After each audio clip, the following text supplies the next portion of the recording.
Chers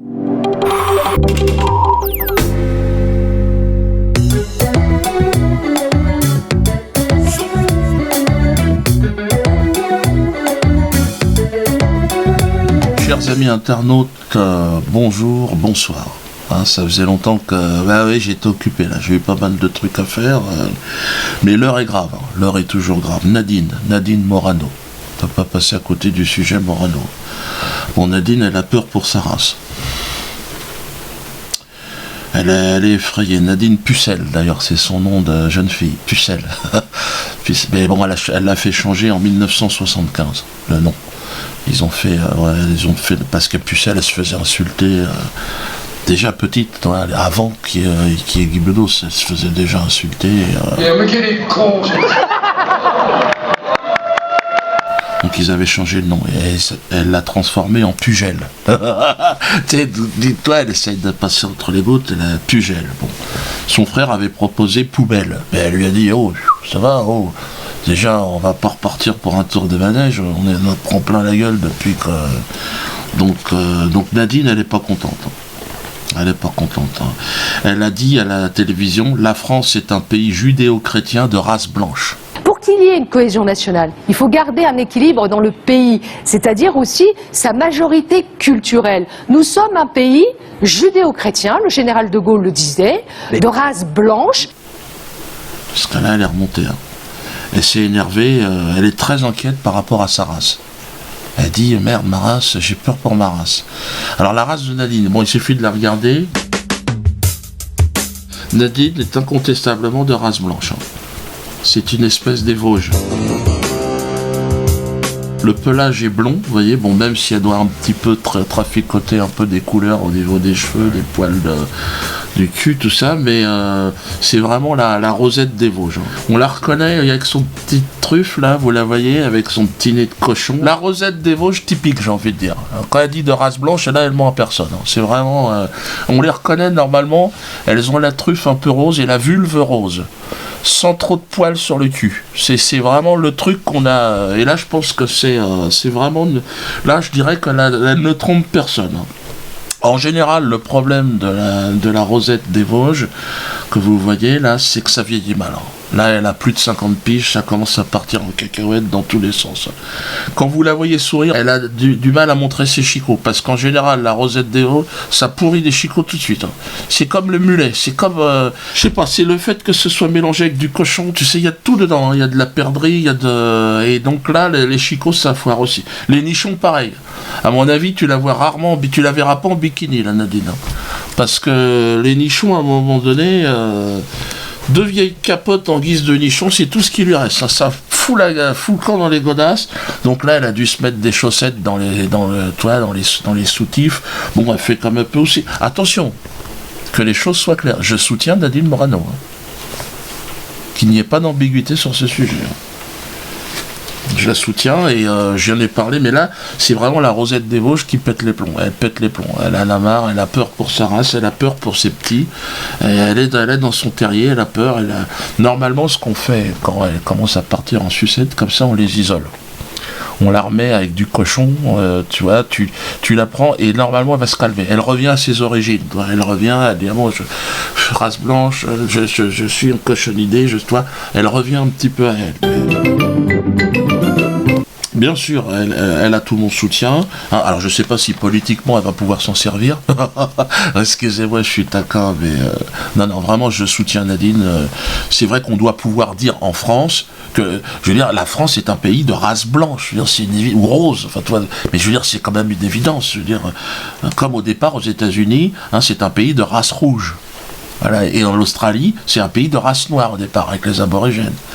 Bon, mais à un moment donné, bon, ça peut changer, évidemment. Avec le temps, l'histoire, tu peux te faire décapiter, tu peux te faire massacrer assez rapidement aussi. Ça dépend comment ça se passe. Donc c'est pour ça que la Nadine, elle a peur pour sa race, elle a peur que sa race disparaisse, de devenir en voie d'extinction. Mais là, la Rosette des Vosges, je ne sais pas si ça va durer longtemps. Moi, je suis un peu inquiet.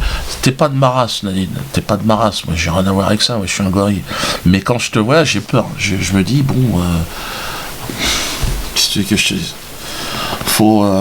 Quand j'ai vu tous les faux culs, putain, qui t'ont craché à la gueule, putain, regardez-les, tous ces faux culs. Quand on parle de race blanche, quand on va chercher sa doctrine dans les écrits de M. Buisson, quand on parle de fuite d'eau, quand on parle du danger de millions de migrants, quand on veut trier en fonction de la religion, quand on met à la une d'un magazine d'une ville les photos d'immigrés de plusieurs kilomètres disant qu'ils sont là, on fracture le pays, on n'est pas à la hauteur, on tourne le dos à ce que sont les valeurs de ce pays. Je préside une formation politique avec des sensibilités multiples, mais je n'accepterai aucun dérapage. Est-ce que parfois j'ai l'impression que certains dérapages sont dits plus un souci de publicité personnelle qu'à une réflexion approfondie? En plus des mecs de sa race, des mecs de ta race, Nadine. Hein? Nadine, elle est partie en chialant, il paraît. Elle est allée chialer sur la tombe du général de Gaulle. Par rapport à sa race, elle a dit Charles, j'ai peur pour ma race. Puis alors, mais Charles de Gaulle, qui était plus ou moins de la race de Nadine, il était race blanche, mais c'est pas les mêmes espèces. Si tu regardes le général de Gaulle, regarde, le cou est plus long. Hein. Il y a du lama, c'est pas du tout de la Rosette des Vosges, hein. Là c'est autre chose encore. Hein. Pour ça, Nadine, à mon avis, tu foires complètement. Le général de Gaulle, faut que tu ailles chercher ailleurs, toi. Même le Front National, apparemment, ils ont soutenu Nadine par rapport à ce qu'elle a dit de la race blanche, mais ils ont refusé de l'intégrer dans. Ils veulent pas. Madame Morano veut faire du buzz. D'ailleurs, le lieu qu'elle a choisi pour rappeler cette citation du général de Gaulle démontre qu'elle voulait faire du buzz. Elle s'est pris les pieds dans le buzz, en quelque sorte. Moi, je voudrais juste dire que ces propos, ils peuvent être entendus de manière blessante, notamment par nos compatriotes d'outre-mer. Et c'est la raison pour laquelle je crois que il faut manier ce type de concept avec énormément de prudence. Jean-Marie Le Pen a dit, bon, c'est vrai, c'est quand même normal qu'elle dise ça, mais apparemment, Marine Le Pen ne veut pas qu'elle rentre au Front National. C'est pour ça que moi, je peux pas laisser Nadine comme ça. Même si c'est pas de ma race, ne serait-ce que pour la liberté d'expression, de voir une petite Rosette des Vosges en détresse comme ça, j'ai envie de dire, je suis là. Hein? Tu peux compter sur le gorille. Ah, je vais te protéger. Allez, viens là. Viens là, ma Rosette. Allez, viens là. Hein? N'aie pas peur. Tu sais que tu peux toujours compter sur moi, Nadine. De toute façon, tu sais, toi et moi, on fait partie de la même race, quelque part. La race des connards. Mais nous, on est conscients de ça. Alors que les autres ne le savent pas encore. Mais toi, tu le sais maintenant. T'as vu comment tu te fais lâcher, t'as vu?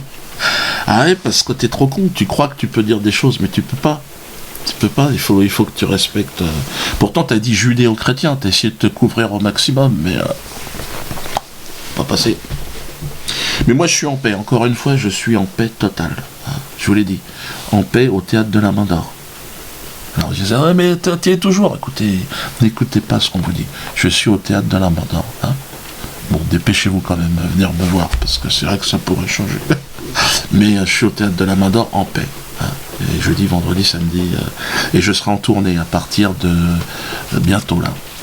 C'est Nantes, le Nantes c'est toujours le 26 décembre. C'est ma date fétiche, ça, c'est un samedi. Alors pour tous ceux qui veulent venir me voir en tournée, vous savez que c'est mon dernier spectacle, donc celui-là, faut pas le louper. Hein. Il n'y en aura pas d'autres. Hein. Enfin, j'ai dit que pendant 2 ans, je vais le faire sur 2 ans, mais après je me barre. Étant donné que je suis pas de la bonne race, à un moment donné, il faut partir. Hein. Donc 2 places à gagner pour toutes les personnes qui sont en province. Inscrivez-vous sur Dieudonné en tournée 2016. Hein. Et c'est comme ça, vous aurez des tarifs préférentiels. Nantes, Valenciennes, Amiens, Rennes, Metz, Strasbourg, Toulon, Montpellier. Enfin, vous avez la liste. Dépêchez-vous, hein, parce que à mon avis, ça va être plein assez vite. Donc, n'hésitez pas à réserver vos places. Comme je vous l'ai dit, je suis en paix et je suis très heureux d'ailleurs que l'esprit de paix, hein, que je clame déjà depuis plusieurs mois, je vous fais chier avec ça. Oh, tu nous emmerdes, Dieu avec ta paix. Bon, en tout cas, elle a trouvé écho, hein, cette propagande pour la paix, elle a trouvé écho chez ceux qui ont longtemps été montrés du doigt comme mes adversaires les plus féroces. Je veux parler de la LICRA, à côté, et de son président Alain Jakubowicz. Vous savez que normalement on est des adversaires. Hein. Bon, eh bien aujourd'hui, je peux le dire, et je suis étonné moi-même, je soutiens pleinement cette initiative de la LICRA en faveur de l'activité humoristique malades de notre pays. Ils ont dit, c'est vrai qu'il n'y a plus d'humoristes. Hein. Donc, là-dessus, je suis obligé d'être d'accord. Alain Jakubowicz précisant, un humoriste n'a pas sa place devant un tribunal. Ah là, j'ai la mâchoire qui est tombée par terre. J'ai dit, merde, qu'est-ce qui se passe, Alain? Ah, je te jure. Ah, j'aurais fait une descente d'organes si j'avais bouffé, mais là, heureusement, j'ai regardé à jeun. Et il dit, lâchez-vous les humoristes, n'ayez pas peur, heurtez, choquez. Je dis, mais c'est pas Alain Jakubowicz qui me parle comme ça. Il y a un certain nombre de procès que nous avons faits qu'aujourd'hui je ne referai pas, pour des mauvaises blagues qui ont été faites, dont on pouvait penser qu'elles étaient des blagues racistes, antisémites, mais un humoriste n'a pas sa place devant un tribunal, c'est clair. Et l'appel que je lance aujourd'hui aux humoristes, c'est lâchez-vous. Vous avez peur soit de choquer, de heurter, n'ayez pas cette peur. Stop à l'autocensure, extraordinaire. Ah là, j'avais envie de lui rouler une pelle, putain, quand je l'ai vu. Non mais je sais me retenir, je sais qu'il a peur de moi, il serait parti en criant, il aurait dit on m'attaque. Mais le plus terrible, c'est qu'il va encore plus loin que ce qu'il a dit. Il dit, il est persuadé que la LICRA a contribué à brimer l'humour en France. Donc là il s'apprête à faire son mea culpa. Moi je suis devant mon ordinateur, je me dis qu'est-ce qui se passe? Moi, j'en suis bouche bée, mais face à une telle initiative, je suis obligé de vous dire, je suis derrière Alain, bien sûr. Vous savez, il est très très très courageux de dire que l'on s'est trompé, comme ça. C'est très courageux, faire son mea culpa.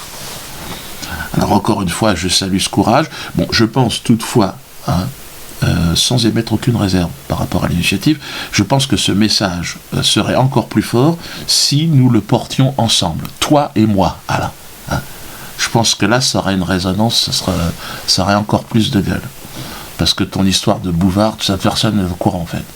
Aujourd'hui, la censure s'appelle Dieudonné et Alain Jakubowicz. Parce que là, si on pouvait ensemble se mettre ensemble, et puis je pense que ce sera un message de paix très fort pour notre nation tout entière, alors. Le pardon est de toute façon la plus extraordinaire des productions de l'esprit humain. Le pardon est notre salut, comme dirait l'autre. Tout ça, évidemment, dans la lumière de l'éternel. Mais encore une fois, ça n'est pas une histoire de croyance. Je m'adresse autant aux croyants qu'aux non-croyants. J'en ai plus rien à foutre de tout ça, moi. Je ne suis plus dans les différences, je suis dans les convergences qui nous rassemblent. La paix éternelle. Donc, Alain, je te propose, montrons ensemble l'exemple. Faisons notre mea culpa ensemble. Et là, je pense que là, on aura marqué notre époque. On parlera de nous jusqu'au bout du monde. Jusque de Gaza à Tombouctou. Montrons l'exemple, là. Allez.